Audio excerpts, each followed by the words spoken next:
Cette semaine, à info.tvc, le 6 novembre avait lieu la première journée de grève initiée par le Front commun et la TVC s'est rendue sur place. Suite à cette grève, le syndicat de l'enseignement de la région de la Métis a dénoncé le recours à l'enseignement à distance mis en place par le Centre de services scolaires des Monts-et-Marais. L'organisme Les Grands Amis de la Vallée lance un appel à la population pour recruter des bénévoles. La troupe Les Fous tout court est de passage à Amqui pour présenter son spectacle Globe. Avec l'arrivée des jours de solde, la CEF de la péninsule nous met en garde par rapport au rabais du Vendredi fou, communément appelé le Black Friday.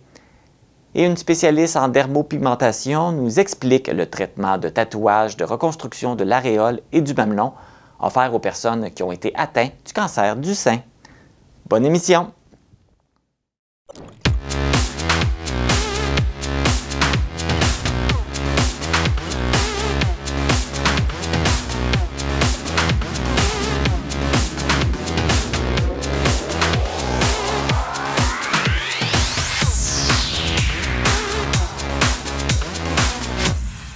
Ici Marc Baudouin, bienvenue à cette édition du vendredi 10 novembre 2023 d'Info.tvc.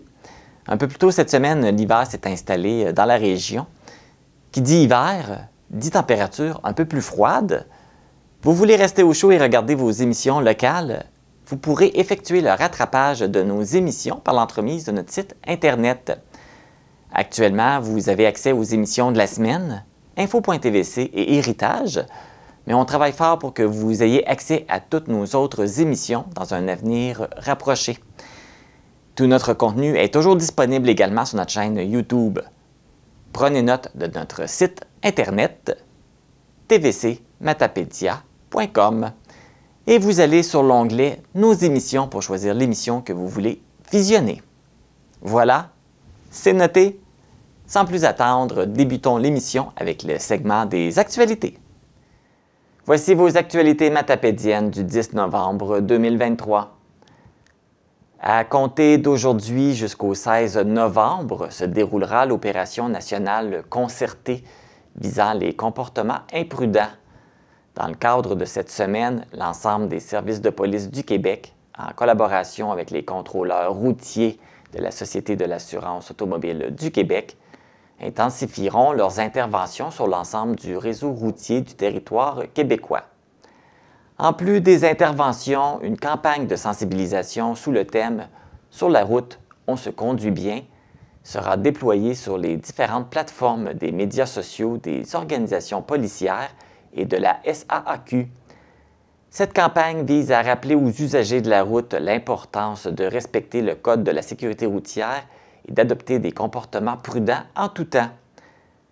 Les comportements imprudents regroupent plusieurs gestes posés par les usagers de la route qui, en plus d'être irritants pour les autres utilisateurs du réseau routier, contreviennent au Code de la sécurité routière et peuvent mettre en péril leur sécurité et celle des autres.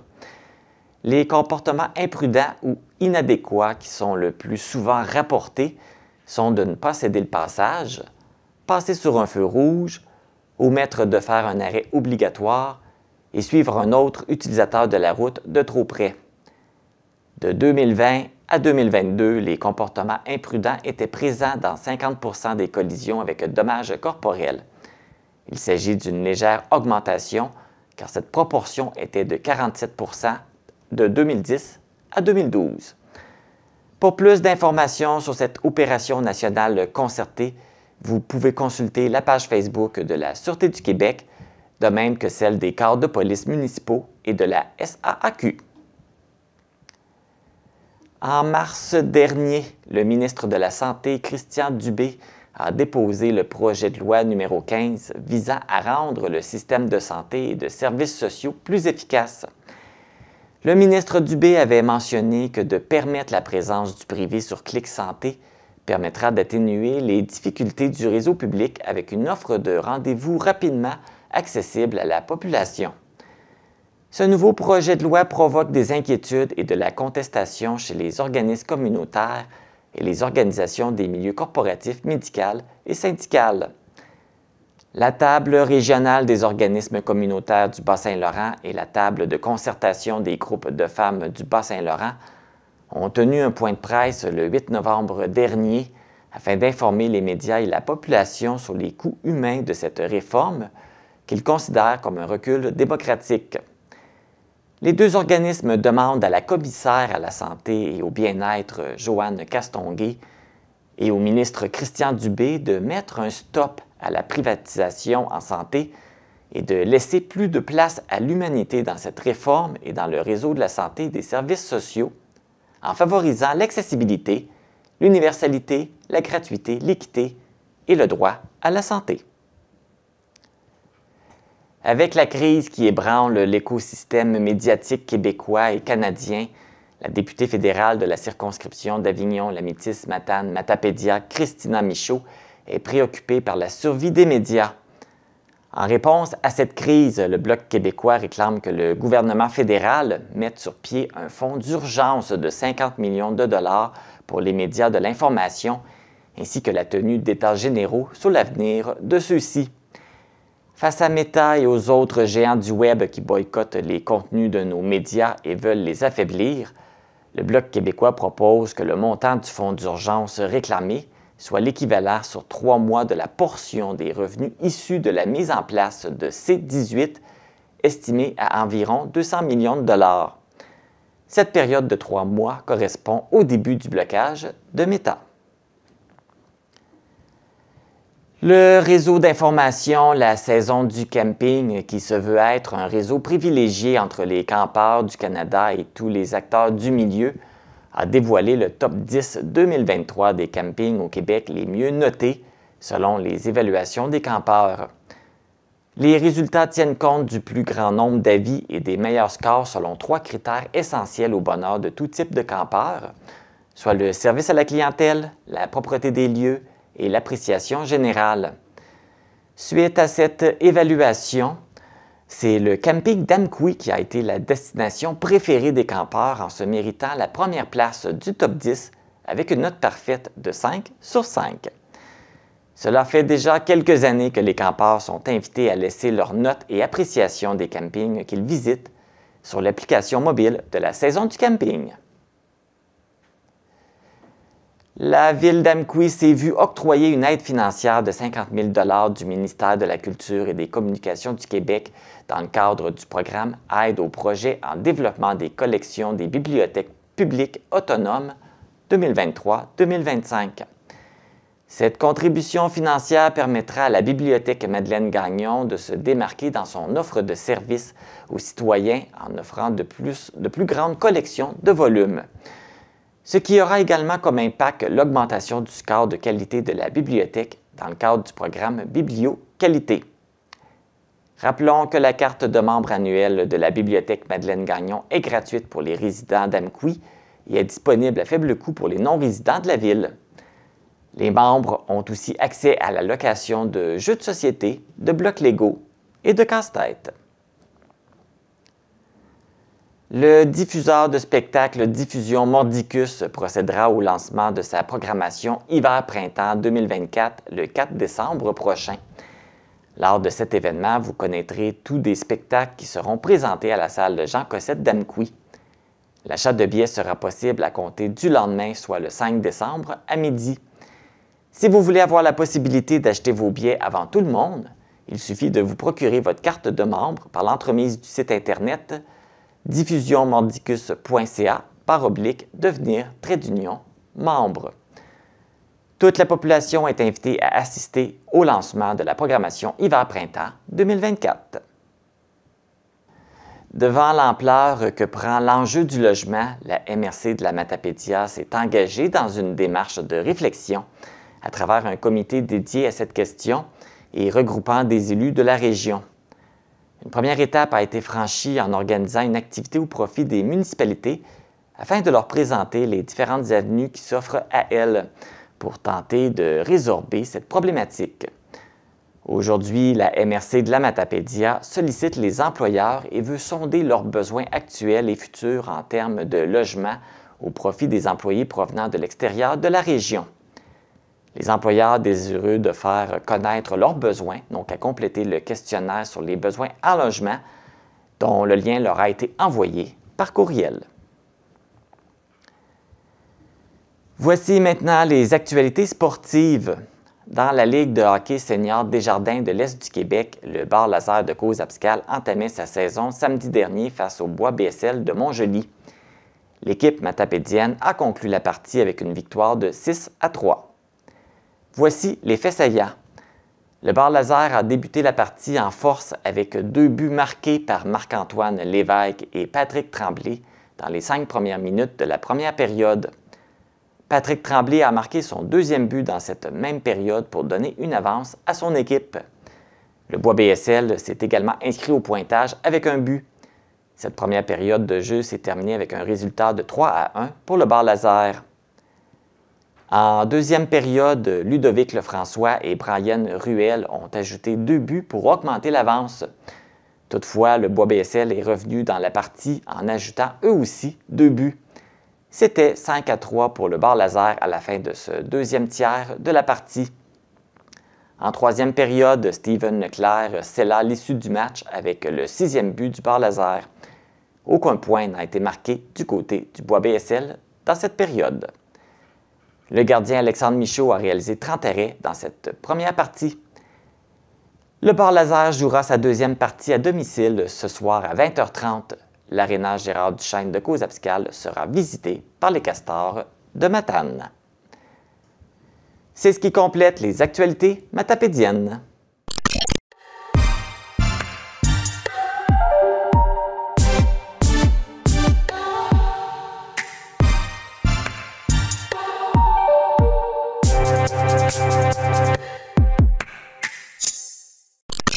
Les organisations syndicales du secteur de l'éducation de la région procèdent actuellement à une grève pour manifester leur mécontentement face aux négociations avec le gouvernement Legault. Un groupe manifeste ici à Amkoui et je vais aller rencontrer Jacques Belzile, le président du syndicat des professionnels et professionnelles de l'éducation du Bas-Saint-Laurent.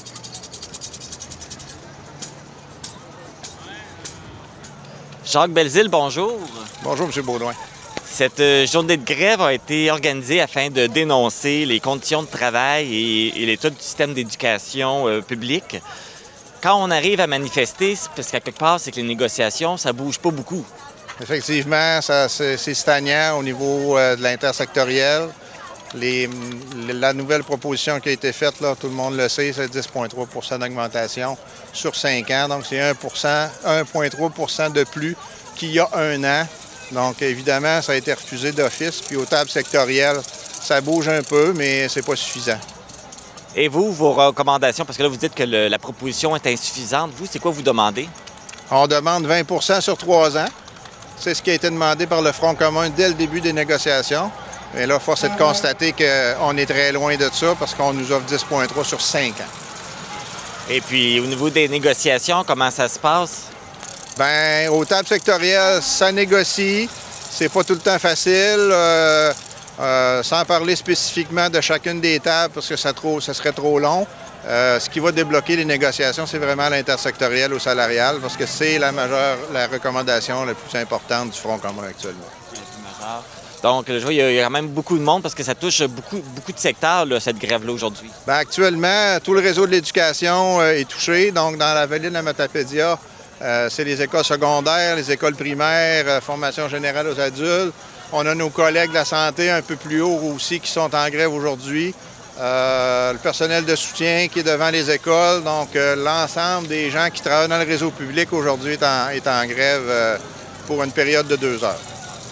Et puis, c'est ça, il y a beaucoup de monde. Et puis, c'est quoi votre objectif avec cette journée de grève aujourd'hui? Bien, évidemment, c'est un coup de saumon, ce qu'on veut donner, puis un message qu'on va envoyer au gouvernement comme de quoi on est mobilisé, puis qu'on ne lâchera pas le morceau par rapport à nos revendications.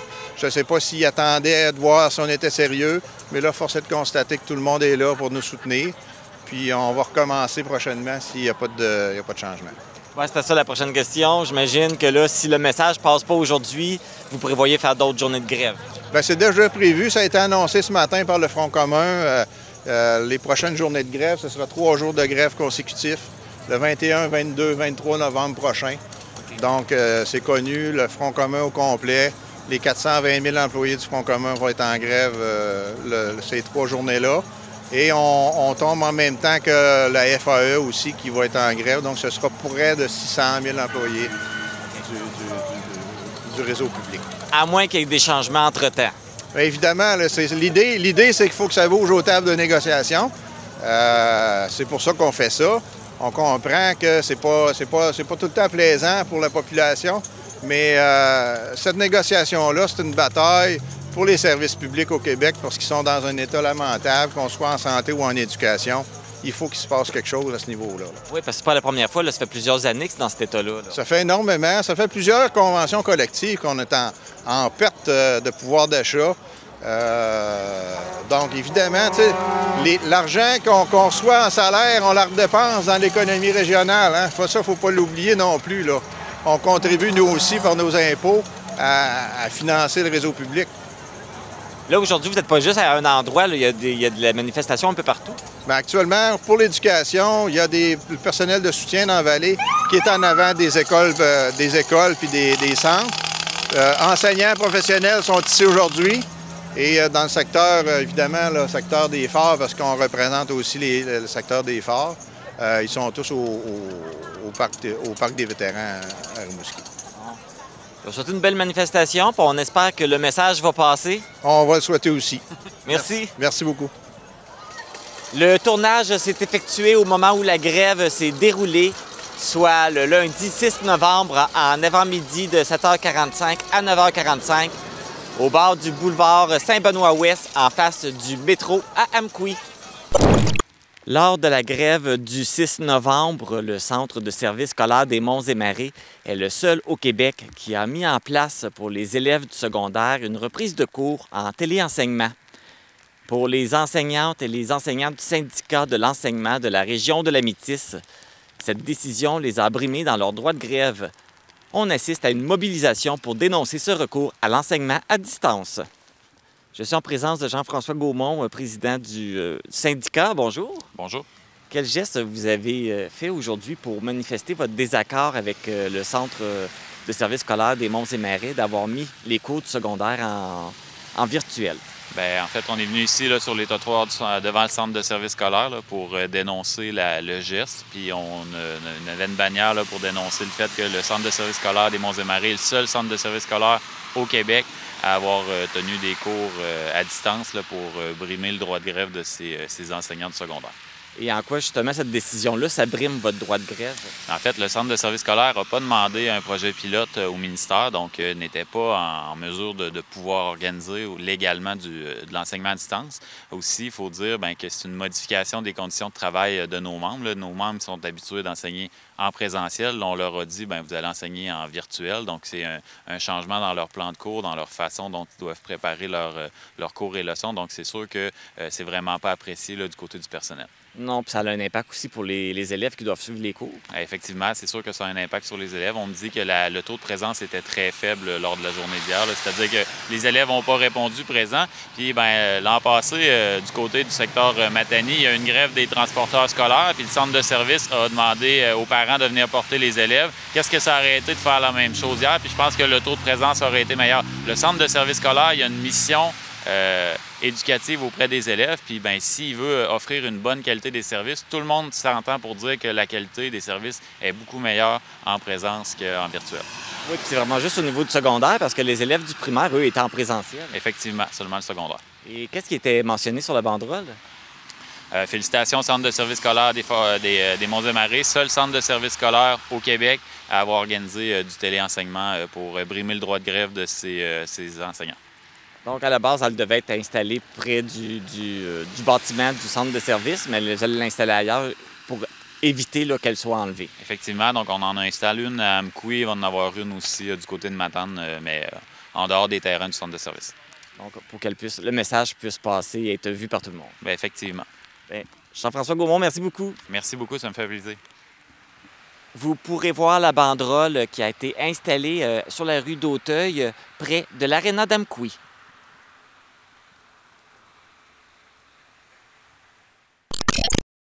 Pour nous joindre, composez le 418-629-4503 ou écrivez-nous à journaliste@tvcmatapedia.com. Restez à l'affût de toutes nos activités en nous suivant sur Facebook. Vous pouvez également regarder nos émissions en vous abonnant à notre chaîne YouTube. Vous avez envie de faire une différence dans la vie des jeunes? C'est possible de parrainer un jeune dans le besoin avec l'organisme Les Grands Amis de la Vallée. Pour nous expliquer la façon de faire, je reçois Pierre-Andréa Lebrun, qui est agente de liaison des services et du développement. Bonjour Pierre-Andréa. Bonjour Marc, bien content de te revoir. Ben oui, moi aussi. Donc, on se rencontre aujourd'hui parce que vous cherchez des bénévoles, vous cherchez justement des grands amis pour accompagner les jeunes. Oui, c'est ça. On a un super beau problème en ce moment où on a plusieurs jeunes qui sont en attente de parrainage, qui cherchent un grand ami finalement. Fait qu'on commence à faire un appel à tous, là, vraiment plus grand public finalement pour aller chercher ces grands amis-là. Actuellement, il y a combien de jeunes qui ont des besoins? Bien, on a 4 jeunes qui nous talonnent fortement puis disent « Mon Dieu, faites ça vite! » Mais on a d'autres jeunes aussi qui peuvent être dans d'autres parties de nos services puis qui sont en attente, mais de façon plus discrète, disons-le comme ça, là. Donc, en tout, ça fait à peu près une dizaine de jeunes, là. OK. Fait que c'est ça. C'est pour ça qu'on fait une grande tournée puis un petit pouce pour trouver ces grands amis-là. Peux-tu nous expliquer c'est quoi être grand ami? C'est quoi Oui. le rôle? C'est quoi l'objectif? Oui, en fait, être un grand ami, c'est être l'ami d'un enfant qui peut avoir besoin de ça pour différentes raisons. Des fois, les parents travaillent beaucoup, ils ont moins le temps. Moi, j'aime bien dire qu'un grand ami, c'est un parent pas de cellulaire. Fait qu'on accorde 100 de notre attention quand on est avec le jeune, ce qui permet vraiment aux jeunes de se sentir écoutés, de se sentir aimés, de se sentir valorisés.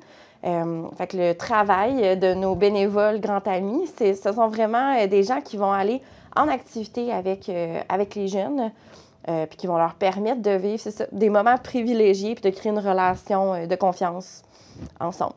Et justement, qu'est-ce que ça demande pour un grand ami? Est-ce que ça marche par nombre d'heures par semaine, par mois, nombre d'activités? Comment ça fonctionne? Ça a déjà été beaucoup plus rigide, là, puis dans d'autres secteurs, c'est plus serré comme demande. Tu sais, c'est sûr que bâtir une relation, ça demande du temps. Donc, en bas d'une fois par mois, là, ça va être un peu difficile. Mais aux 2-3 semaines, ça se fait super bien. Puis ça n'a pas besoin d'être des activités d'une journée, là. Des fois, on voit ça gros quand on parle des grands amis. Puis, ça peut être une activité d'1 heure à raison de 2-3 fois semaine. Okay. Pas semaine, mais 2-3 fois dans le mois. Donc, c'est ça. Ça dépend vraiment de la disponibilité puis de ce qu'ils ont envie de faire ensemble. Fait que dans le fond, il y a quand même une liberté, là. Tu choisis ton activité, ça peut être une petite, une plus grande, selon la disponibilité du grand ami, puis le jeune aussi. Oui, et selon la saison aussi. Je donne souvent l'exemple d'un grand ami qui aimerait skier.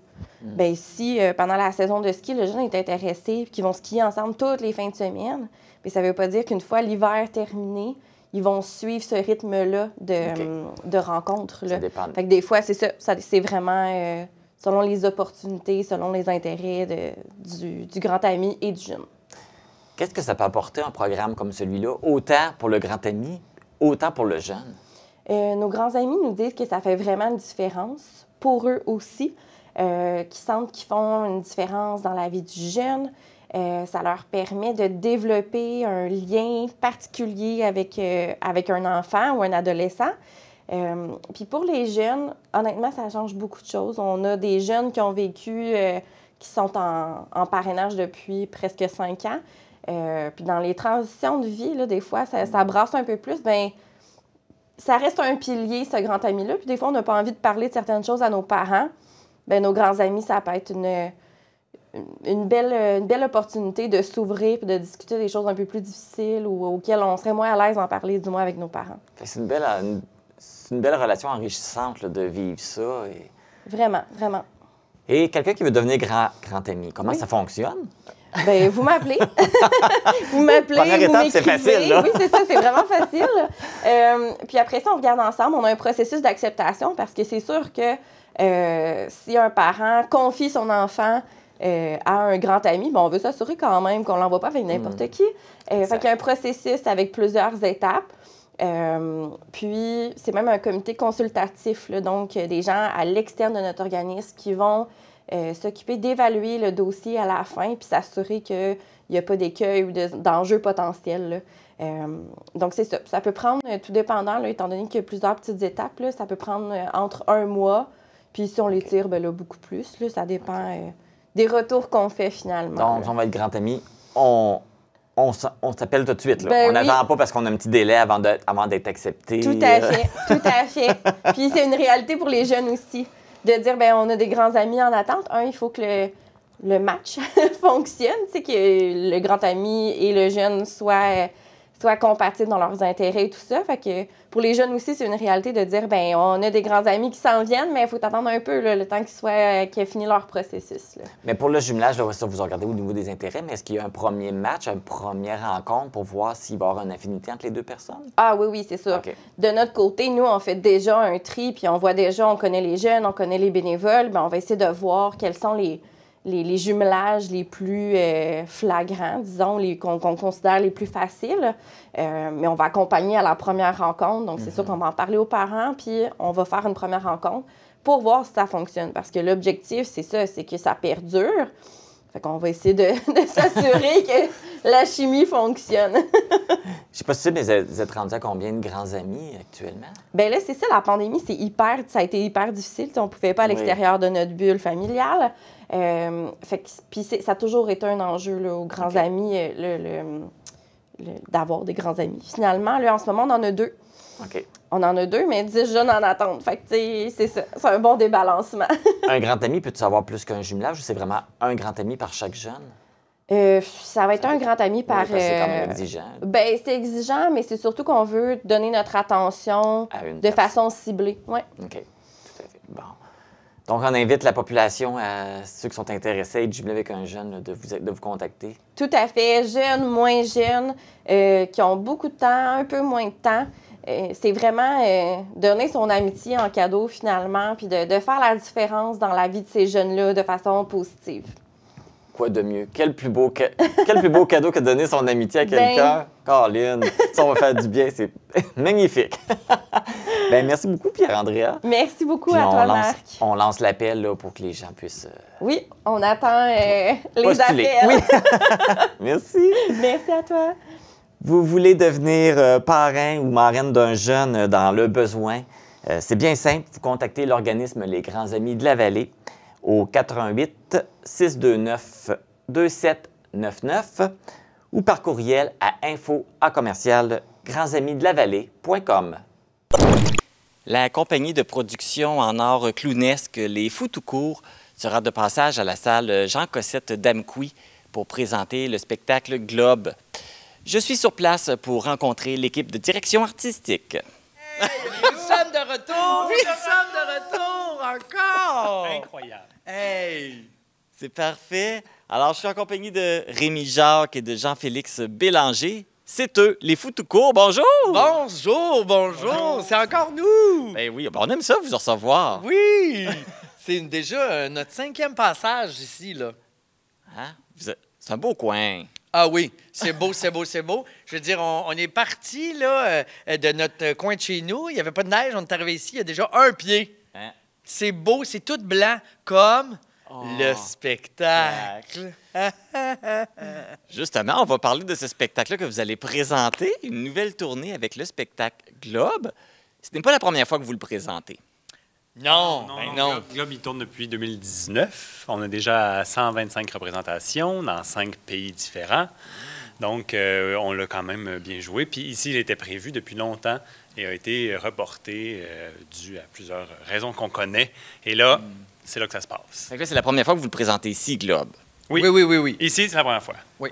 Et puis, quand vous présentez un spectacle des fois que vous refaites plusieurs fois, est-ce que vous apportez des petits changements? Est-ce que vous le bonifiez? Non. En fait, c'est particulier parce que c'est encore un spectacle de clown. Donc, il y a une partie qu'on dit qui est fixe et il y a une partie qui va interagir avec le public. Donc, celle avec le public, évidemment, elle bouge un petit peu à chaque fois. Mais sinon, la trame du spectacle reste la même et on utilise un langage universel. Donc, tout le monde comprend ce qu'on dit ou ce qu'on fait. Qu'est-ce que ça raconte, justement, Globe? La belle histoire. Oui, la grande question. La grande question. Oui. Globe, c'est beaucoup une question d'ambiance et des personnages qui découvrent un lieu, qui ne savent pas c'est lequel et dans lequel ils sont pris. Et donc, tout au long du spectacle, cet univers-là, cette atmosphère-là, interagit avec eux et leur parle à sa façon pour qu'ils puissent trouver leur chemin vers on ne sait où. Parce que la spécificité de ce spectacle-là, c'est qu'on explique peu de choses. Le spectateur qui est dans la salle se fait sa propre histoire et avec ses propres mots, ses propres images. Tout le monde a à peu près la même histoire, mais avec des variantes. Donc, quand on sort du spectacle, c'est super intéressant de voir les gens se raconter leur histoire qu'ils ont vécue. Donc, pendant que certains rient, d'autres pleurent et vice-versa. Tout le monde va être touché à leur façon. Oui. Oui, c'est sûr, ça. Et puis, ben justement, un spectacle comme celui-là, qu'est-ce qui vous inspire dans les scénarios puis dans les personnages? Lui, ce spectacle-là a vraiment sa propre petite histoire. C'est qu'on était en tournée avec un autre spectacle en Norvège, dans vraiment le nord de la Norvège. C'était le soleil de minuit au mois de juin. Donc, le soleil ne se couche jamais. Il y a une clarté permanente. Et nous, on était inspirés par cette ambiance-là. C'est très feutré. Il était presque minuit. On sortait d'un spectacle. Il y avait de la neige un peu partout. C'était doux, c'était relaxant. On s'est dit, il faut capter cette énergie-là et cette ambiance-là dans un spectacle pour la redonner au public. Ça vient de là. Et on voit le décor aussi. Hein? Il y a beaucoup de globes dans le décor. Oui, ben oui. Une des premières images qui nous est venue quand on était en Norvège, c'était que c'est comme une boule de Noël qu'on brasse. Puis ça fait de la neige et la neige reste dans cet univers-là. Donc, on avait envie d'avoir des globes autour de nous et l'idée d'être pris, d'être sous un globe de neige, comme en ce moment. À Amouille. Oui, il y a quelqu'un qui a brassé la boule. Exactement, oui. Votre spectacle Globe, il y a comme deux types de représentations. Il y a la représentation grand public qui va avoir lieu ce soir et vous avez la représentation scolaire qui a eu lieu hier soir. Donc, c'est quoi la différence entre les deux? Aucune. Mais il n'y a pas un côté plus pédagogique avec la représentation scolaire? Non, dans le sens que, comme on disait tantôt, les jeunes se font aussi leur propre histoire. Les jeunes sont autant touchés que les adultes. Les adultes, eux, voient quand même la partie circassienne, l'effort qu'on met. L'enfant, lui, il est juste dans un monde onirique de pure beauté, de douceur. Donc, il comprend moins l'effort, je dirais, mais entre la représentation scolaire et celle pour adultes, il y a très, très, très, très peu de différence. Est-ce que je me trompe? Sur ce que nous, on fait sur scène, non. C'est la même trame qu'on fait pour raconter la même histoire et chacun en prend ce qu'il peut en prendre. C'est peut-être plus l'approche entre avant et après le spectacle qui diffère? Ben... Ou le public cible qui a accès au spectacle, je Mais le public cible, c'est vraiment à tous les âges. Okay. C'est-à-dire que le bon exemple qu'on dit souvent, quand la salle n'est remplie que d'adultes, souvent, à la fin du spectacle, les adultes pleurent de bonheur. Oh. Donc, ils ont un sourire et ils sont remplis de quelque chose et ils pleurent de joie. Donc, c'est très, très beau. Les enfants, eux, sont juste dans la joie. Ils n'ont pas un espèce de bagage en eux comment je peux dire... de stress ou d'anxiété qui est là, qui est accumulé. L'adulte, oui. Et ce spectacle-là, on dit souvent que c'est une pilule relaxante. Donc, l'adulte prend une pilule, puis là, tout à coup, le temps s'arrête pendant 1 heure. Et l'adulte, lui, le sent, cet arrêt-là dans sa vie. Et ça lui fait beaucoup, beaucoup de bien, de douceur et tout. Et ça lui rappelle aussi certains moments de sa vie. Tandis que l'enfant, lui, il est plus dans la découverte de la vie. C'est très beau ce que je dis, je trouve. C'est magnifique. C'est beau, c'est beau. Gardez ça au montage. Et puis, justement, combien de temps ça vous a pris monter ce spectacle-là? C'est c'est un 3 ans. Pas mal, chacune de nos productions sont sur un cycle de 3 ans. Donc, de l'idéation, des premiers croquis de c'est quoi, dans quelle heure on va jouer. Et après, création, résidence et tournée. C'est ça, tout le processus. Bien là, juste avant l'entrevue, j'ai appris que vous venez nous voir, mais ça va peut-être prendre un petit certain temps avant que vous reveniez. Oui, en fait, Jean-Félix et moi, ça fait déjà 5 productions qu'on fait ensemble. Sur 12 ans maintenant.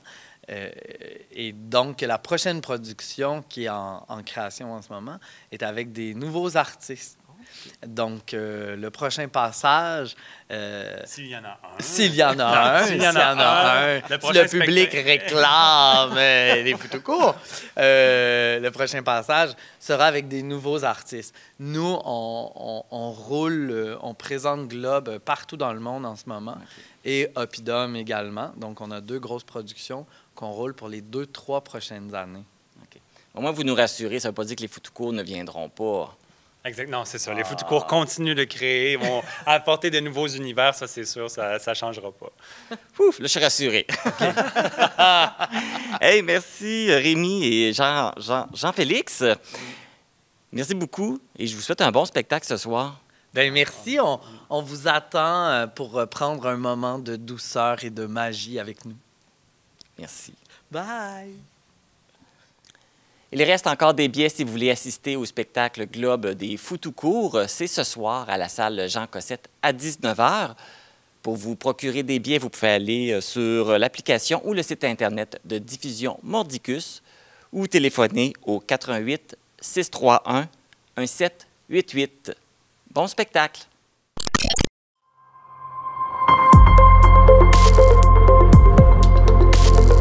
Pour connaître ce qui se passe chez vous, dans la vallée de la Matapédia, TVC Matapédia, on s'y retrouve partout. Cette semaine, à la chronique de la CIF, on parle du Black Friday et des garanties. Restez à l'écoute.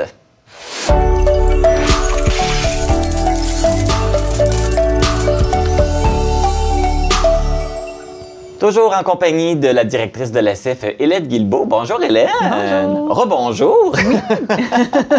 Alors pour cette chronique-ci, on sait avec l'approche du temps des fêtes, on veut dépenser, on veut gâter nos amis, notre famille et tout.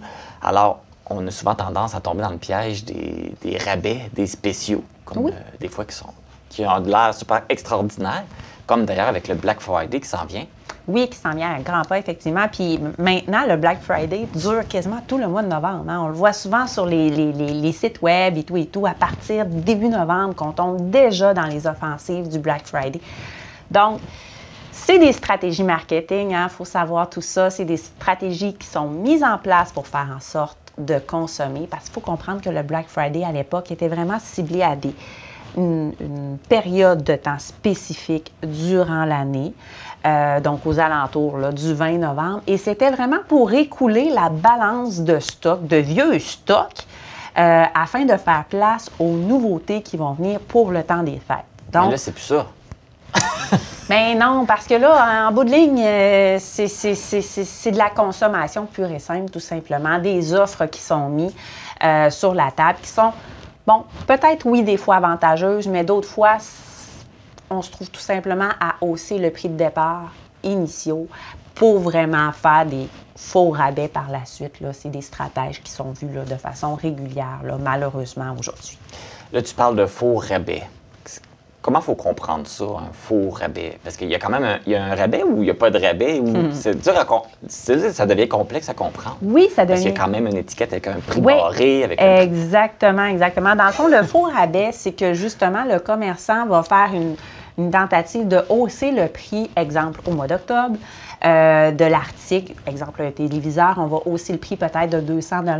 Et là, au mois de novembre, on va appliquer un 200 $ de réduction. Donc, ce n'est pas un rabais. Hein? On s'entend, si on l'avait acheté au début du mois d'octobre, ce produit-là, il nous serait revenu exactement au même prix qu'au mois de novembre. C'est vraiment l'appât marketing qu'on veut faire, l'appât du gain qu'on va aller faire, l'effet wow, de voir une étiquette de prix en rabais a vraiment une incidence sur notre esprit de consommateur, sur notre sérotonine. Là, ça, c'est un hormone à l'intérieur de nous qui fait en sorte que ça nous amène beaucoup, beaucoup de bonheur, le fait de bénéficier d'un prix avantageux. On va vraiment se sentir valorisé dans tout ça, donc on va se sentir heureux dans tout ça. Mais, bien, c'est ça, les stratégies mises en place présentement, malheureusement, faussent ces données-là. Et là, comment on peut savoir si c'est un vrai rabais ou un faux rabais? Donc, il faut peut-être vérifier, il faut commencer à magasiner avant pour comparer les prix. C'est quoi la technique pour savoir? Exactement. Dans le fond, il y a des outils de comparateur de prix qui existent sur les internets de ce monde. Mais il y a aussi la possibilité d'aller valider auprès justement de compétiteurs. Des entreprises mères même aussi. Donc, on parle souvent des téléviseurs ou des articles électroniques.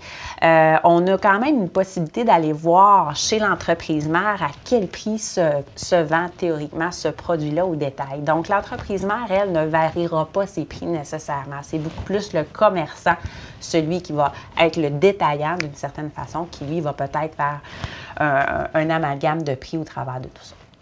Et puis, mais là, il y a beaucoup de commerces là, qui participent au Black Friday, qui réduisent, ils attirent les gens avec des rabais. C'est rendu populaire. C'est pas mal tous les commerces qui font ça maintenant. Oui, beaucoup de commerces ont pris cette voie-là. Puis c'est correct parce qu'ils ont le libre droit de commercer comme ils le veulent.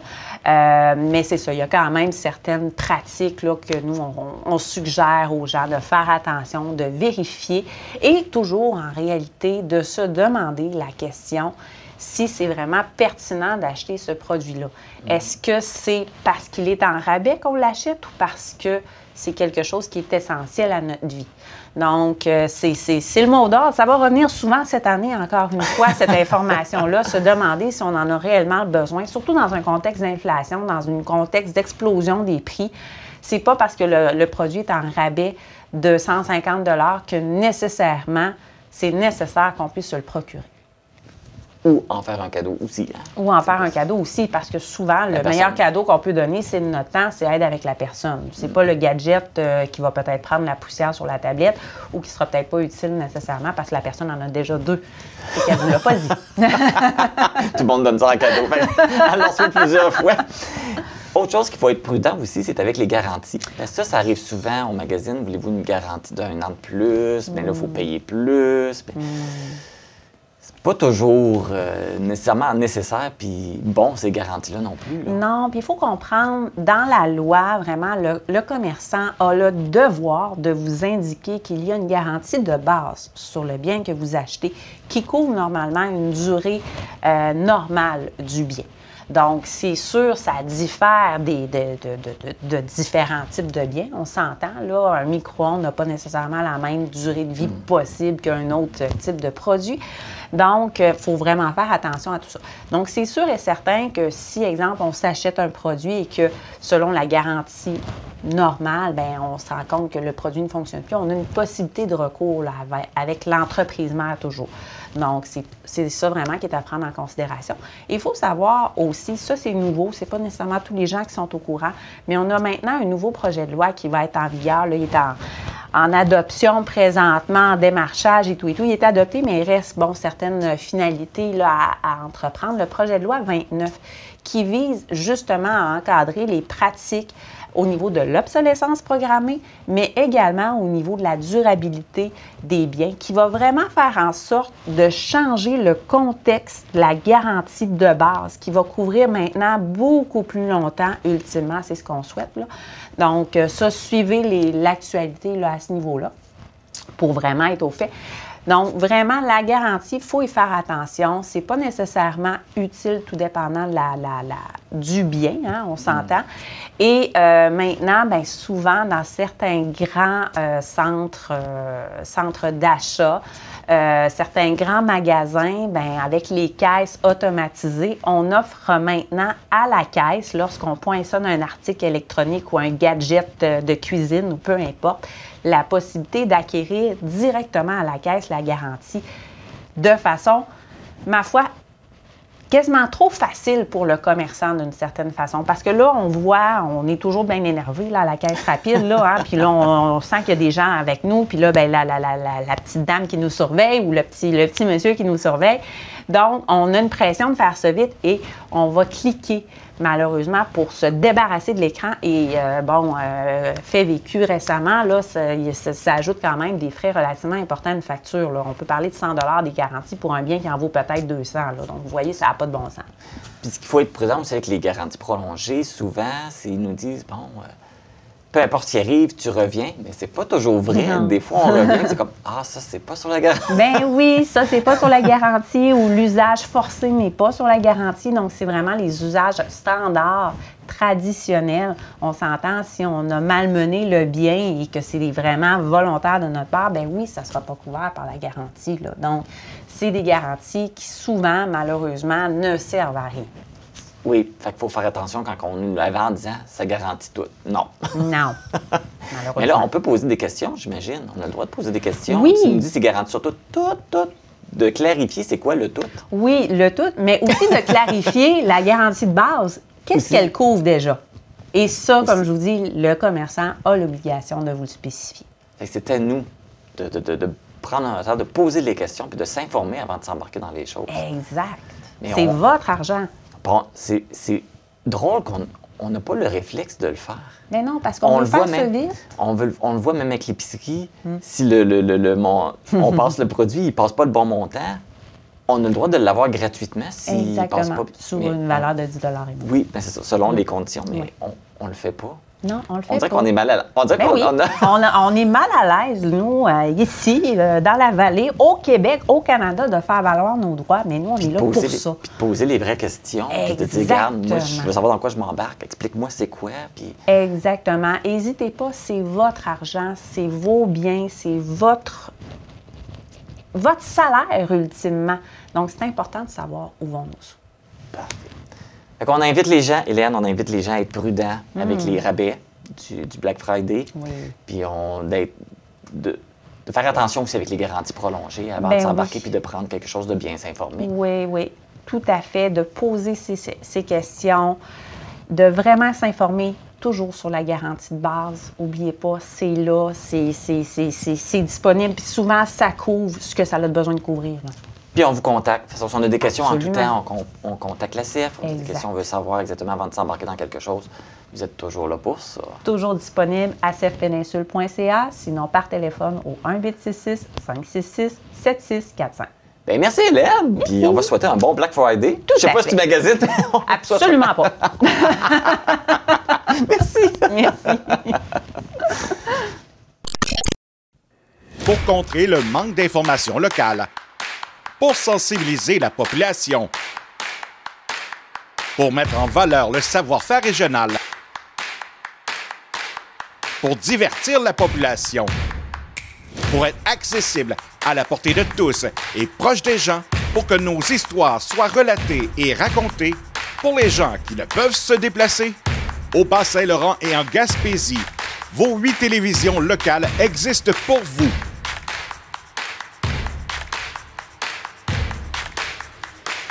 Car vous, c'est nous. La technique de tatouage 3D dans un objectif médical, est-ce que ça se peut? La réponse est oui. Ce service est offert aux personnes ayant vécu un cancer du sein pour permettre la reconstruction de l'aréole et du mamelon. Je suis à l'Institut de beauté La Méditerranée à Amqui qui accueille le service de passage dans la région. Je suis en compagnie de l'instigatrice de ce service, le docteur Cathy Guimont, et une de ses patientes, une qui a justement bénéficié de ce service, Brigitte Deschênes. Bonjour, mesdames. Bonjour. Bonjour. Donc, tout d'abord, Cathy, peux-tu nous parler un peu de toi? Oui, certainement. Dans le fond, moi, le Centre se reconstruire, ça vient du fait que je suis passée par là, un cancer du sein à 34 ans. Je suis chirurgienne et j'ai eu à vivre tout ça, le chamboulement, le fait qu'on se sent complètement perdu, le cerveau dans le jello, on ne comprend pas qu'est-ce qui nous arrive. Et puis, c'est ça, le fait d'être passé par là. Je me disais, qu'est-ce qu'ils font les femmes qui ne connaissent pas l'aspect médicale, vers qui se tourner, où aller chercher les soins ou les thérapeutes spécialisés en cancer du sein. Donc, j'ai fondé le Centre Se Reconstruire. Et pour compléter la boucle avec le tatouage, dans le fond, c'est que faut payer habituellement au privé, puis je trouvais que ça faisait pas de sens. Donc, j'ai fait mon cours en dermopigmentation pour offrir le service couvert par la RAMQ. Donc, on parlait, c'est de faire des tatouages plus au niveau médical, mais c'était sûrement pas dans tes... sûrement pas une corde que tu avais à ton arc. Tu as dû apprendre ça? Oui, exactement. C'est ça. C'est un cours que j'ai complété, mais vu que je suis médecin, c'est ce qui fait que c'est couvert par la RAMQ. Donc, c'est ça la différence là, par rapport au privé. Là, puis ça peut être entre 500 et 700 $ au privé. Alors, ça donne vraiment accès à ce service-là qui vient, dans le fond, boucler la boucle après toute cette longue épreuve de cancer du sein. Et peux-tu nous expliquer c'est quoi ce service de tatouage médical? Bien, dans le fond, le tatouage, j'utilise de l'encre qui va venir faire recréer une aréole et un mamelon. C'est un effet 3D, donc ça reste à plat, mais on a quand même l'illusion de la projection du mamelon. Alors que ce soit un côté ou deux côtés, on peut vraiment recréer quelque chose qui fait naturel. Et c'est ça, c'est une façon de retrouver sa féminité, sa confiance en soi quand on vient ajouter l'élément qui manque souvent quand les femmes ont la reconstruction du sein. Et oui, on a la possibilité d'avoir une personne qui l'a subi, qui est avec nous, justement. Qu'est-ce que ça le fait, d'utiliser ce service-là? Ça boucle la boucle de tout ce malheur-là, si tu veux. Là, quand tu te regardes après, ben, tu te dis « wow », ça a l'air naturel sans l'aide, vraiment. C'est vraiment important, moi, je trouve. Pour moi, c'était important. Pour d'autres, peut-être que non, mais moi, c'était vraiment important. Puis qu'est-ce que ça t'apporte au niveau plus psychologique? Bien, comme tu dis, ça enlève, on dirait que tu n'es plus malade. Tu te regardes dans le miroir, tu te dis, ben, j'ai passé au travers de ça, puis tu tournes la page, puis tu continues vers l'avant. Et là, tu es présentement à Amqui, parce que tu as de la clientèle. Ici, tu fais le tour parce qu'il faut spécifier que ton centre est situé à Longueuil. Oui. Et là, tu es de passage à Amqui parce qu'il y a de la clientèle il y avait une demande. Oui, bien, tout à fait. Le cancer, il ne choisit pas son code postal. Hein? Donc, il y a des femmes partout au Québec qui ont ce besoin-là. Puis notre vision au centre, c'est vraiment une accessibilité tant financière que de proximité là, géographique. Donc, pour moi, ça me fait plaisir de vraiment me déplacer, puis avec des gens comme Brigitte qui se mobilisent en région. Moi aussi, je suis une fille de région, fait que, tu sais, je veux donner vraiment accès à tous les Québécois et les Québécoises, parce qu'il y a des hommes aussi qui ont le cancer du sein, qui peuvent avoir le tatouage de mamelon. Justement, Brigitte, si Cathy est ici, c'est un peu grâce à toi. Oui. Parce que comment tu as découvert le service qu'elle offre? Dans le fond, moi, j'ai été voir un plastime Dr Tardy à Maisonneuve-Rosemont, puis elle me référait à son centre. Puis moi, j'étais la crinquée qui montait jusqu'à Montréal.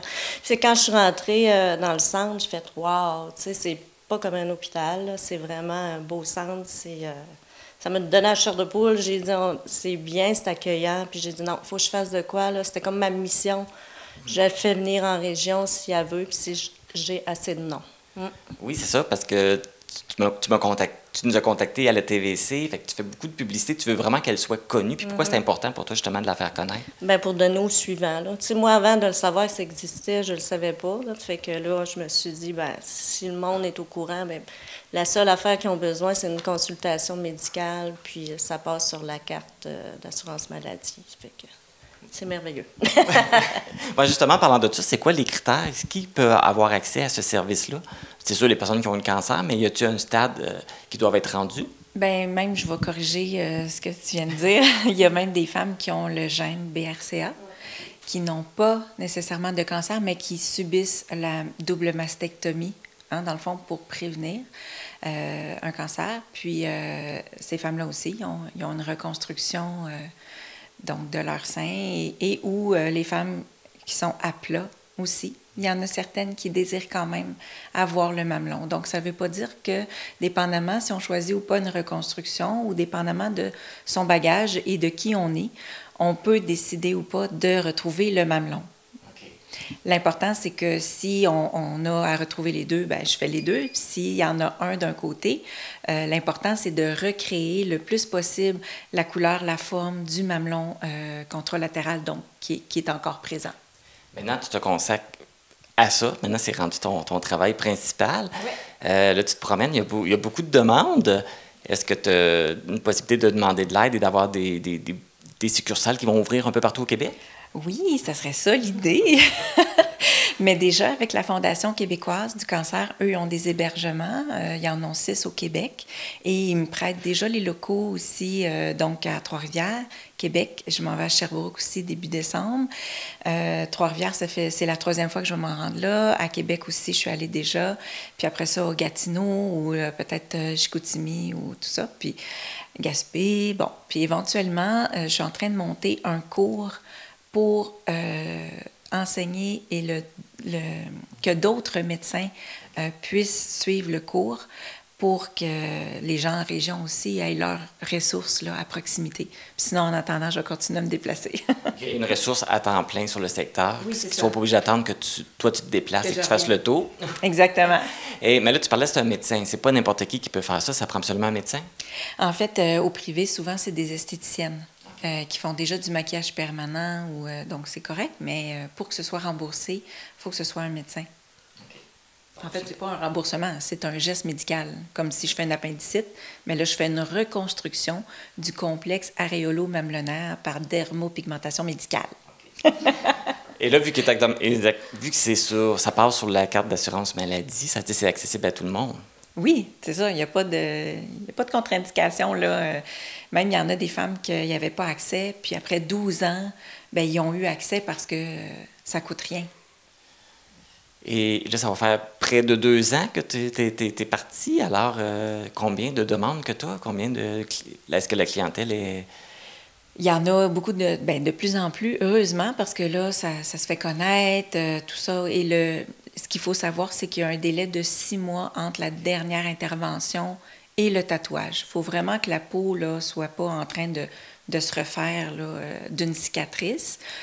Mais il faut savoir qu'il y a des options aussi en attendant, que ce soit des tatouages temporaires comme des enfants, là, des tatouages d'enfants. On a ça, on donne ça au centre, ou des collants aussi qu'on peut venir mettre. Donc, on n'est pas obligé d'attendre le 6 mois avant de retrouver un mamelon. Mais pour le tatouage que je fais, il faut attendre un 6 mois. Et puis, ça, est-ce que ça demande plusieurs... Est-ce que la personne doit venir te voir plus qu'une fois ou ça se fait en une fois? En une fois, oui. En une fois, je fais les deux. Si c'est les deux, ça prend 1h30. Okay. C'est pas long. Non. Ouais. Et après, est-ce qu'il y a une convalescence, quelque chose? Ou...